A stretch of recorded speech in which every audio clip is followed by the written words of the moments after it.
नमस्कार मैम, सबसे पहले तो हमारे चैनल में आपका स्वागत है। Thank you. मैम, जिस तरह से आज नरेंद्र मोदी हमारे यहाँ गुड़गांव में आए हैं, तो किस तरह से देखते हैं जैसे द्वारका एक्सप्रेस का उद्घाटन करने के लिए? द्वारका एक्सप्रेस वे की हिस्ट्री अगर आप देखें तो मेरे ख्याल 25 साल पुरानी प्रोजेक्ट है, जो हर बार ये पोस्टपोन होके अब भी मुझे लगता है कि कंप्लीट तो नहीं होगी। And the cost has overrun some I think 400 time, जितना इनका ओरिजिनल था उसके 400 गुना हो गया है।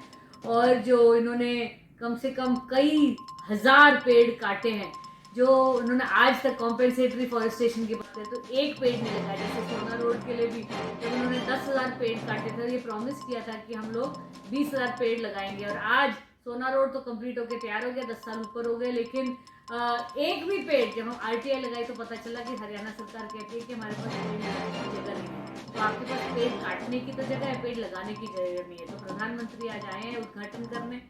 वो कम से कम ये तो रोड नहीं बनी है, वो तो अहमदाबाद रेलवे स्टेशन का उद्घाटन ही 3 बार कर चुके हैं। वो उसी हर इलेक्शन में वहाँ जाके हरी घंटी फेर देते हैं।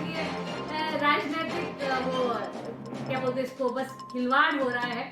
गुड़गांव के अगर आप जनता के बीच में जाएं तो आज इतनी ज़्यादा समस्याएं हैं, सीवर हर जगह ब्लॉक्ड है, चाहे शीतला कॉलोनी की ले लो, चाहे कन्हैया गाँव की ले लो, चाहे राजेंद्र पार्क की ले लो। मैं तो जगह जगह जा रही हूँ, डोर टू डोर कर रही हूँ। पूरे गुड़गांव के जो 16 के 16 वार्ड हैं वहाँ डोर टू डोर करती हूँ, हर इंसान से मिलती हूँ। लोग परेशान हैं, त्रस्त हैं, और ये जो इनकी जुमलेबाजी हवा की बातें हैं, फ्लाईओवर से आएंगे, हाईवे से भाग जाएंगे, कभी एयरपोर्ट पे आएंगे, एयरपोर्ट से चले जाएंगे, और बड़े बड़े पोस्टर बैनर लगा के जनता का विकास नहीं होगा। जनता परेशान है। और गुड़गांव की बात करें तो यहाँ परिवार पहचान पत्र के नाम पे इतने लोगों के राशन कार्ड कट चुके हैं। महिलाएं बताती हैं कि मेरा बेटा घर पे बैठा हुआ है जी, इसकी 5 लाख आय कर दी है, हमारा राशन कर दिया।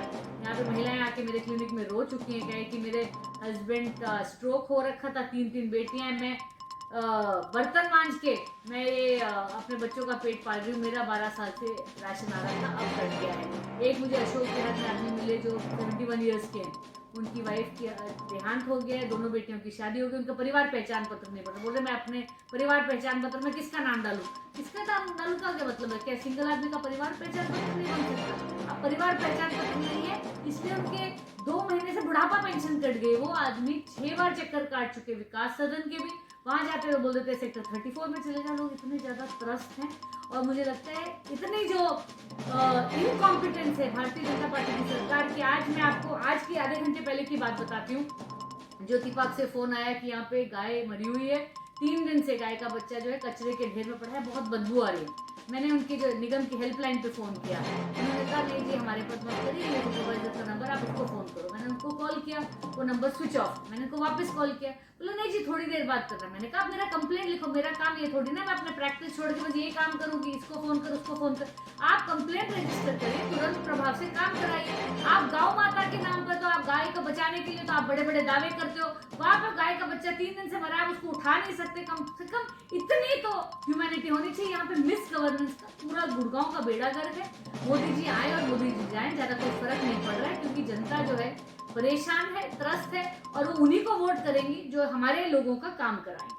जैसे आपने बताया फैमिली परिवार पहचान पत्र एक ऐसा मुद्दा बन चुका है, जैसे सीईटी का 1 साल में 2-2 रिजल्ट। आप कैसे देखते हैं? जैसे ग्रुप डी की अभी ज्वाइनिंग हुई है, ग्रुप डी की ज्वाइनिंग करवा, लिस्ट निकाल दी है, ग्रुप सी की निकाली नहीं। जब ग्रुप सी निकलेगी तो आधे से ज्यादा लोग जो है वो रिजाइन करके चले जाएंगे, फिर पोस्ट वेकेंट पड़ी रहेंगी।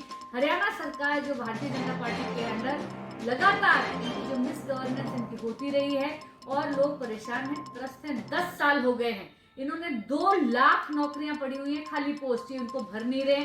30 बार पेपर लीक हो जाते हैं। आज आपने यूपी में देखा कि पेपर लीक हो तो स्टूडेंट्स का बखेड़ा किया। यहाँ हरियाणा में तो रोज ही पेपर लीक हो रहे हैं। बच्चों की एज निकल जाती है, 35 ऊपर हो जाते हैं, इनके पर्चे निकलते नहीं है। मैं किसी को जानती हूँ प्राइमरी टीचर का, उन्होंने कम से कम 8 साल पहले उनकी पोस्ट निकल के चिट्ठी मिल गई थी, आज उनकी ज्वाइनिंग नहीं हुई, क्योंकि कोई ना कोई केस चलता रह रहा है। आज हरियाणा में 71,000 पोस्ट वेकेंट है टीचर्स की, जो सिर्फ स्कूलों की 71,000 पोस्ट वेकेंट है। बच्चों को शिक्षा नहीं मिल रही, नौजवानों को नौकरी नहीं मिल रही। ये बोल रहे थे सबका साथ सबका विकास, विकास किसी का नहीं हो रहा, विकास सिर्फ इनके दोस्तों का हो रहा है। जो पहले करोड़पति थे आज अरबपति बन गए हैं, एक अपनी शादी के फंक्शन में 1000 करोड़ खर्च देते हैं, और जो गरीब आदमी है वो खून के आंसू रो रहा है। एलपीजी सिलेंडर 400 रुपए का खरीद के भी ले दिया, 1200 का कर दिया। चुनाव आए तो वही इतने साल से उन्होंने कम नहीं किया, चुनाव आए तो 100 रुपये कम कर दिया, 2 महीने बाद जैसे चुनाव खत्म हो उनको अगर ये सरकार वापस बनाते तो बढ़ा देंगे। तो ये लोगों के साथ इतनी झूठ और फरेब हो रहा है, लोगों को परेशान करने के, उनको घुमाने फिराने के, मुद्दों से भटकाने का काम हो रहा है। जनता त्रस्त है और मैं उम्मीद कर रही हूँ कि अभी अगले महीने चुनाव होंगे तो जनता इनको पुरजोर विरोध करेगी और बदलाव आएगा केंद्र सरकार। जैसे आपने अभी बताया टीचर के लिए, टीचर मनोहर लाल खट्टर ने अभी कुछ 2 दिन पहले ही 1504 वैकेंसियाँ उनके लिए सिलेक्ट की गई हैं HR के इनके द्वारा। आप उनको कैसे देखते हैं? चुनावी मुद्दा है या फिर क्या है? ऑब्वियसली चुनावी मुद्दा अगर करना होता तो पहले करके रखते। अब आपको चुनाव आ रहे हैं तो सर पे तो आप 100 रुपये LPG पे भी कम कर देंगे, आप 500 टीचरों को भी चिट्ठी दे देंगे, उसके बाद उस पर भी स्टे लग जाएगी। तो ये जब 2 लाख नौकरियां इनको भरनी है तो 2 लाख की 2 लाख भरो। अगर इनमें हिम्मत है तो 2 लाख की 2 लाख नौकरियां 1 महीने के अंदर भर के दिखाओ, करो उनको पोस्ट पूरी, तब तो लोग आपको वोट करेंगे। आप 2 लाख में से 500 का करेंगे, उसके बाद भी उनको उल्टा फुल्टा करते रहेंगे। तो मुझे लगता है कि जनता जो है इतनी बेवकूफ़ नहीं है, जनता त्रस्त है और उनको ये पता है कि ये वाला जो वोट है अगले 5 साल उनके जीवन पर असर करेगा। तो इस बार शराब की बोतल और 500 रुपये का नोट नहीं चलेगा, इस बार वोट चलेगा बदलाव के लिए। Thank you ma'am.